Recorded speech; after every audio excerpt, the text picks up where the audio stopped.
হ্যাঁ, বাবা লাইনে আছে, আপনি একটু ধরুন, তারপর বাবা কথা বলবে আপনার সঙ্গে। হ্যাঁ, অনেক ডাক্তার দেখাচ্ছিস তো বেটি? হ্যাঁ, হ্যাঁ, কোনো কোনো সময় সেরে যাচ্ছিস, আবার যেইকে সেই হয়ে যাচ্ছে। হ্যাঁ, হ্যাঁ, ডাক্তারি করছি, ডাক্তারি কাজ হচ্ছে না তো, রোগ ব্যাধিতে ভুগেই যাচ্ছি। খাওয়া দাওয়াও তো ঠিক করতে পারিস না। না, খেতে পাচ্ছি না একদম। এবং স্বপ্নও দেখছিস। স্বপ্ন কি দেখে মনে করতে পারছি না। মাথা সব সময় কাজ করে না বেটার? হ্যাঁ,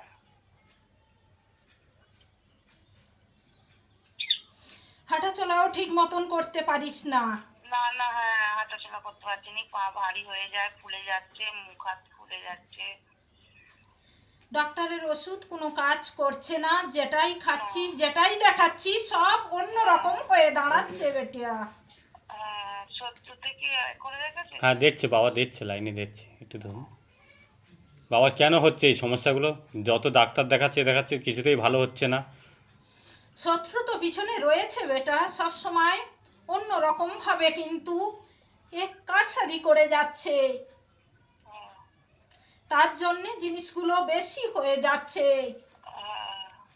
নিজেই তো বুঝতে পারিস, অমাবস্যা পূর্ণিমা হলে বেড়ে যায়।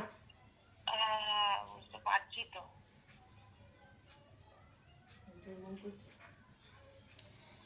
এবং দুর্গন্ধ জিনিসও ছড়ায়, যখন তখন আসে বেটা।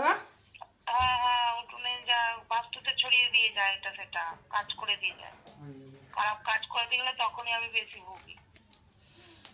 দেখ, এক একটা শত্রু নয়, 5 জন পিছনে রয়েছে। কি রয়েছে? তার ফলে কিন্তু নিজের শরীর প্রচন্ড খারাপ হয়ে যাচ্ছে, বিছনাসজ্জ হয়ে যাস। হ্যাঁ, বিছানা সজ্জাই হয়ে যাচ্ছি তো। এক বান মারা রয়েছে, তান্ত্রিক ক্রিয়া করা হয়, অমাবস্যা পূর্ণিমা হলে শরীর ছেড়ে দেয়, অস্থিরতা ভাব করিস।